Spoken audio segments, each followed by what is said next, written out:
প্রিয় শিক্ষার্থী, তোমাদের সবাইকে অনলাইন ক্লাসে আমি স্বাগত জানাচ্ছি।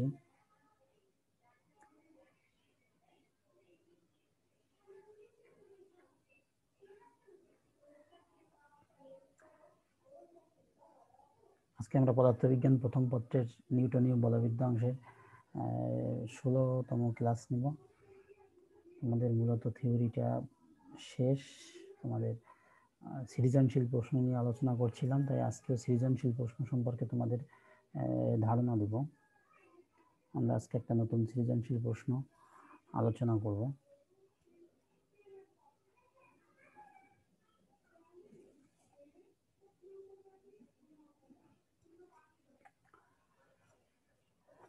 প্রশ্নটা তোমরা দেখে নাও। প্রাপ্তি 50 নিউটন বল সহনশীল 100 সেন্টিমিটার দৈর্ঘ্যের একটি সুতার এক প্রান্তে 200 গ্রাম ভরের একটি পাথর বেঁধে অনুভূমিকভাবে ঘুরাতে আরম্ভ করলো। পাথরটি স্থির অবস্থান থেকে ঘুরতে আরম্ভ করে 3 মিনিট পর প্রতি মিনিটে 120 বার ঘুরছে। এখানে সবগুলো ইংলিশ হবে, এটা 2 রকম হয়ে গেছে, তোমরা সংশোধন করে নেবে। আমাদের প্রথম প্রশ্ন ক, বল কি?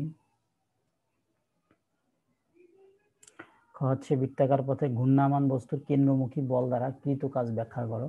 একটা বস্তু যদি বৃত্তাকার পথে ঘুরে তাহলে তার কেন্দ্রমুখী বল দ্বারা যে কাজ হয় সেই কাজটা ব্যাখ্যা করতে হবে আমাদের।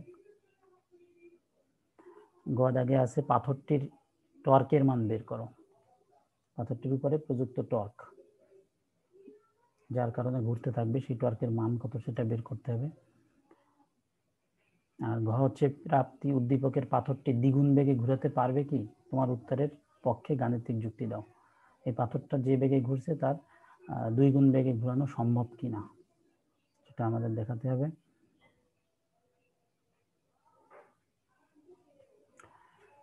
প্রথমে আমরা আসি বল কি। তোমরা জানো, এতে পূর্বে আমরা আলোচনা করেছি যে বাহ্যিক কারণ কোনো স্থির বস্তুতে গতির সঞ্চার করে বা করতে চায়, অথবা কোনো গতিশীল বস্তু গতির পরিবর্তন করে বা করতে চায় তাকে বল বলে। বাহ্যিক কোনো কারণ কোনো একটা বস্তুর উপরে প্রযুক্ত হয়ে তার অবস্থার পরিবর্তন করবে, অর্থাৎ গতিশীল বস্তুকে গতির পরিবর্তন করতে চাবে আর স্থির বস্তুকে গতিশীল করবে, অথবা করতে চায়, নাও করলেও অসুবিধা নাই, করতে চায় যদি তাহলেও সেটা হচ্ছে তার উপরে প্রযুক্ত বল, তোমরা পূর্বে জানো। এরপরে খ, বৃত্তাকার পথে ঘূর্ণায়মান বস্তুর কেন্দ্রমুখী বল দ্বারা কৃত কাজ ব্যাখ্যা করো। কোনো বস্তু যখন বৃত্তপথে ঘুরতে থাকে তখন এর উপর বৃত্তের কেন্দ্রের দিকে কেন্দ্রমুখী বল, আমরা জানি যে কেন্দ্রমুখী বল centrifugal force F of C ক্রিয়া করে। এর সময় প্রতিটি মুহূর্তে যে ক্ষুদ্র সরণ ডেল এস হয় তার দিক বৃত্তের স্পর্শক বরাবর। তোমরা এখানে ডেল এস ক্ষুদ্র সরণ যে কোনো কিছু ডিএস বা ডেল এস যাই দাও না কেন একই কথা, তার দিক বৃত্তের স্পর্শক বরাবর, অর্থাৎ কেন্দ্রমুখী বলের লম্ব দিকে। ফলে এই ক্ষুদ্র সরণের কেন্দ্রমুখী বলের দ্বারা কৃত কাজ কতটুকু কাজ হবে দেখো তোমরা। যদি একটা বস্তুকে আমরা বৃত্তাকার পথে ঘুরাই, বৃত্তাকার পথে ঘুরলে যে সরণটা হয় কিসে, তার স্পর্শক বরাবর, আর কেন্দ্রমুখী বলটা ক্রিয়া করে সুতো বরাবর, অর্থাৎ বৃত্তের কেন্দ্রের দিকে সুতো বরাবর ক্রিয়া করে। তাই ক্ষুদ্র সরণ যদি হয় ডেল এস, তাহলে আমরা কৃত কাজ জানি কি, বল গুণ সরণ। তাহলে এখানে বল কত? বল হচ্ছে এফ অফ সি এবং সরণ হচ্ছে ডেল এস, এদের ডট গুণফল এফ ডট অফ ডিএস। আমরা এটা জানি যে এফ ডট অফ ডিএস, এখানে ডেল এস যেহেতু তাই ডেল এস দেওয়া হয়েছে। তাহলে এইটাকে আমরা ভাঙলে কি পাই? ডট গুণন, যেহেতু আমরা ভেক্টর অধ্যায়ে দেখেছি, প্রথম অধ্যায় দ্বিতীয় অধ্যায় ভেক্টর, সেখানে আমরা দেখেছি যে ডট গুণে হয় কস থেটা। তাহলে F C del S into cos theta. থেটার মান কত? থেটার মান হচ্ছে 90 ডিগ্রি। কেননা এখানে বলা হচ্ছে যে বলটা ক্রিয়া করছে বৃত্তের কেন্দ্রের দিকে বল, আর সরণ হচ্ছে বৃত্তের স্পর্শক বরাবর, অর্থাৎ কেন্দ্রমুখী বলের লম্ব দিকে। তাহলে কেন্দ্রমুখী বলের যেহেতু লম্ব, তাই তার হচ্ছে কোণটা হবে 90 ডিগ্রি। তাই F C del S cos 90 degree. তাহলে কজ 90 ডিগ্রির এফ সি এবং ডেল এস এর মান যাই থাক না কেন, কজ 90 ডিগ্রির মান কত আমরা জানি, কজ 90 ডিগ্রির মান হচ্ছে 0, কাজেই এর ফলাফল হবে 0।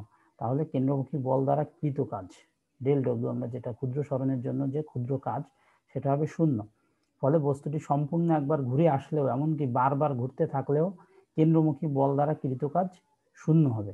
অর্থাৎ কেন্দ্রমুখী বল দ্বারা কাজ সবসময় হবে শূন্য। সেটি যদি বারবারও ঘুরে অথবা একবার ঘুরে অথবা অল্প একটু ঘুরে, যতটুকুই ঘুরুক না কেন তার দ্বারা কৃত কাজ হবে শূন্য।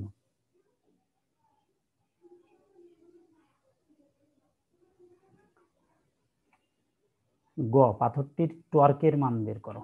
তাহলে পাথরটির উপরে কি পরিমাণ টর্ক আছে সেটা আমাদের বের করতে হবে। তাহলে এখানে দেওয়া আছে, কি দেওয়া আছে, আদি কৌণিক বেগ ওমেগা আই ধরা হয়েছে। ইনিশিয়াল প্রাথমিক অবস্থার কৌণিক বেগ 0 রেডিয়ান পার সেকেন্ড। আদি অবস্থায় কি ছিল, স্থির ছিল, তাহলে তার কৌণিক বেগ থাকবে না, তাহলে তার কৌণিক বেগ হচ্ছে 0।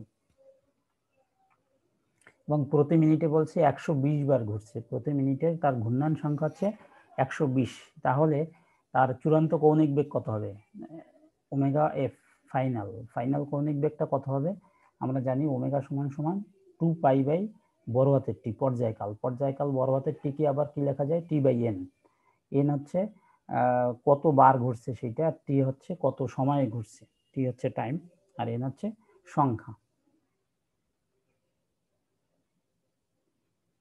তাহলে মানটা যদি আমরা ব্যবহার করি, 2 পাই হচ্ছে 3.14 আর এন হচ্ছে কতবার ঘুরছে, 120 বার ঘুরছে প্রতি মিনিটে। তাহলে প্রতি মিনিটে 1 মিনিটে কত সেকেন্ড, 60 সেকেন্ড। সেই 60 এখানে বসানো আছে। তাহলে এটাকে আমরা ক্যালকুলেট করলে কি পাবো, 12.56664 রেডিয়ান পার সেকেন্ড। এর একক হচ্ছে রেডিয়ান পার সেকেন্ড। তাহলে এটা হচ্ছে ফাইনাল কৌণিক বেগ অর্থাৎ চূড়ান্ত কৌণিক বেগ মেগা এফ।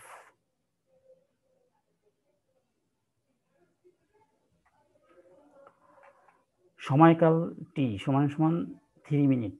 তাহলে 3 মিনিটকে আমরা যদি সেকেন্ডে রূপান্তর করি তাহলে 3 গুণ 60 সেকেন্ড, তাহলে 180 সেকেন্ড। পাথরে পুঞ্জীভূত ভর এম 200 গ্রাম, 200 গ্রামকে যদি আমরা কেজিতে রূপান্তর করি তাহলে কি পাবো, এই 200কে আমরা 1000 দিয়ে ভাগ করতে হবে, 1000 দিয়ে ভাগ করলে আসবে 0.2 কেজি। তাহলে আমরা ভরটাকে কেজিতে রূপান্তর করে নিলাম। এবং বৃত্তের ব্যাসার্ধ কত দেওয়া আছে, 100 সেন্টিমিটার। তাহলে 100 সেন্টিমিটারকে আমরা যদি মিটার করে নেই, অর্থাৎ সব এসআই এককে যদি আমরা বের করি, তাহলে 100কে 100 দিয়ে ভাগ দিলে থাকে 1, 100 সেন্টিমিটার 1 মিটার, তাহলে 1 মিটার হবে। বের করতে আমাদের পাথরটির টর্কের মান, পাথরটির টর্কের মান আমরা টর্ককে কি দ্বারা প্রকাশ করি, টাউ দ্বারা প্রকাশ করি। তাহলে টাউ সমান সমান বের করতে হবে, আমরা জানি টাউ সমান সমান কত, আই আলফা সমান সমান হট, অর্থাৎ আমাদের এই টাউর মানটা বের করতে হবে পাথরটির উপরে টর্কের মান আই এবং আলফা। তাহলে আমাদের আই কি, আইটা হচ্ছে জড়তার ভ্রামক আর আলফা কৌণিক ত্বরণ। আমাদের এই ত্বরণ এবং জড়তার ভ্রামক দুটোর মান বের করে এখানে বসালে আমাদের পাথরটির টর্কের মান পাবো।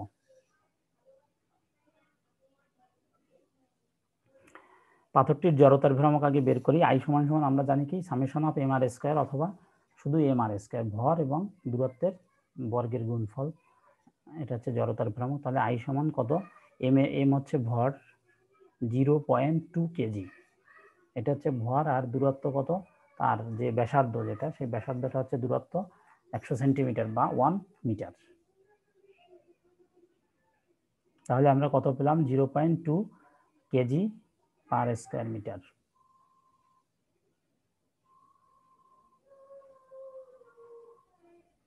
এখানে পার হবে না, এটা ভুল, কেজি মিটার।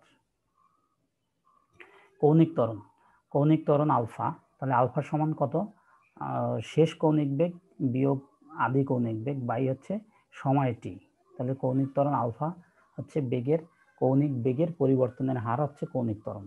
তাহলে কৌণিক বেগের পরিবর্তন, এটা হচ্ছে ওমেগা এফ, ওমেগাটা কি কৌণিক বেগ, এটা হচ্ছে ফাইনাল কৌণিক বেগ এবং ইনিশিয়াল কৌণিক বেগ বাই যদি সময় করি তাহলে আমরা কৌণিক ত্বরণটা পাবো। তাহলে কৌণিক ত্বরণ এখানে আমরা যদি মানটা বসাই, ওমেগা এফ এবং ওমেগা আই হচ্ছে 0, আর টির মানটা সময়টা যদি আমরা বসাই তাহলে আমরা এই মানটা বসালে আমরা এটা পাবো 0.07 রেডিয়ান পার স্কয়ার সেকেন্ড।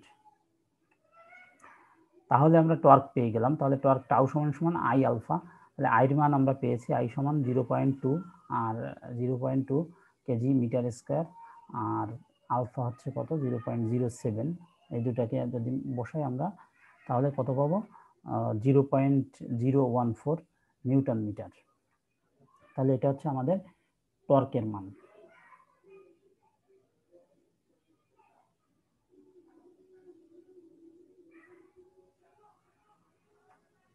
এবার ঘ নাম্বারটা আমাদের, কোরিম উদ্দীপকে পাথরটি দ্বিগুণ বেগে ঘোরাতে পারবে কি? তোমার উত্তরের পক্ষে গাণিতিক যুক্তি দাও। প্রশ্নে উল্লেখিত কৌণিক বেগ দ্বিগুণ করবে, অর্থাৎ কৌণিক বেগ ছিল কত? কৌণিক বেগ আমরা পেয়েছি ওমেগার মান, ওমেগার মানটা আমরা কত পেয়েছি একটু দেখে আসি।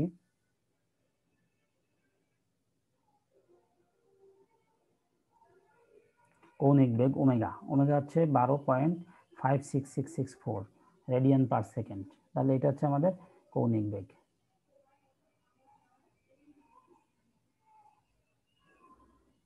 তাহলে কৌণিক বেগ যদি দ্বিগুণ করে এর সাথে 2 গুণ দিতে হবে। তাহলে 2 গুণ দিলে আমরা পাবো কত? 25.1328 রেডিয়ান পার সেকেন্ড। বৃত্তাকার পথের ব্যাসার্ধ 1 মিটার, আমরা পূর্বেই দেখে আসছি 1 মিটার, এবং পাথরের ভর 0.2 কেজি, আমরা আগেই বের করে আসছি। দ্বিগুণ বেগে ঘুরালে সুতার টান কত হবে? সুতার টান যেটা, সেটা হচ্ছে কেন্দ্রমুখী বল। টানটাই হচ্ছে কেন্দ্রমুখী বলের যোগান দেবে, কারণ সুতো বরাবর কেন্দ্রের দিকে ক্রিয়া করবে। তাহলে এফসি, এটাকে এফসি হবে কত? M omega square. আর আমরা এই সূত্রটা জানি, কেন্দ্রমুখী বলের রাশিমালা এম ওমেগা স্কয়ার। আর এম হচ্ছে ভর, ওমেগা হচ্ছে কৌণিক বেগ, আর আর হচ্ছে বৃত্তের ব্যাসার্ধ। তাহলে মানগুলো আমরা বসিয়ে দেই। এম এর মান হচ্ছে 0.2 কেজি, ওমেগা, ওমেগার মান হচ্ছে 25, আর পয়েন্টটা তো, আর আর এর মান হচ্ছে 1 মিটার।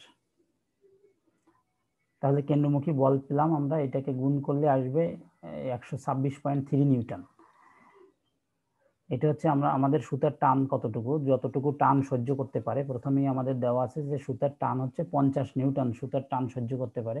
তাহলে 50 নিউটনের থেকে বেশি আমাদের কেন্দ্রমুখী বল যেটা বের হলো, সেটা হচ্ছে টান দ্বিগুণ করলে সুতার টান, না বেগ যদি দ্বিগুণ করি, দ্বিগুণ বেগে ঘুরাতে পারবে কি? দ্বিগুণ বেগ করলে আমাদের কেন্দ্রমুখী বলের মান আসবে 126, যেটা সুতার টানের থেকে বেশি। তাহলে এটা সহ্য করতে পারবে না, সুতাটা ছিঁড়ে যাবে। উদ্দীপকে পাথরটি দ্বিগুণ বেগে ঘুরাতে পারবে না, কারণ সে বেগে যখন বাড়াতে থাকবে তখন এক পর্যায়ে সুতাটি ছিঁড়ে যাবে, কারণ সুতার টান হচ্ছে বেশি হবে। কিন্তু সুতা 50 নিউটন টান সহ্য করতে পারে, কাজেই সুতাটি ছিঁড়ে যাবে, ঘুরাতে পারবে না। তোমাদের একটা বাড়ির কাজ, বাড়ির কাজটি তোমরা করবে। বাড়ির কাজটি করে ছবি তুলে পাঠাবে। প্রাপ্তি ও প্রত্যয় 2 ভাই বোন তাদের বাড়ির ছাদে 2 কেজি ভরের এবং 0.1 মিটার ব্যাসার্ধের একটি সিলিন্ডার আকৃতির বস্তু নিয়ে গড়াগড়ি খেলার সময় তাদের ছাদের সাথে ভূমি থেকে লাগানো একটি তলের উপর দিয়ে গড়িয়ে নততলের পাদদেশে এসে পৌঁছালো। ছাদের উচ্চতা ছিল 3 মিটার। ক হচ্ছে অনুভূমিক পাল্লা কি? খ প্রাসের উচ্চতা নিক্ষেপণ কোণের উপরে নির্ভরশীল কেন, ব্যাখ্যা করো। এটা প্রাস থেকে তোমরা পড়বে। এবং গ হচ্ছে সিলিন্ডারটির জড়তার ভ্রামক কত?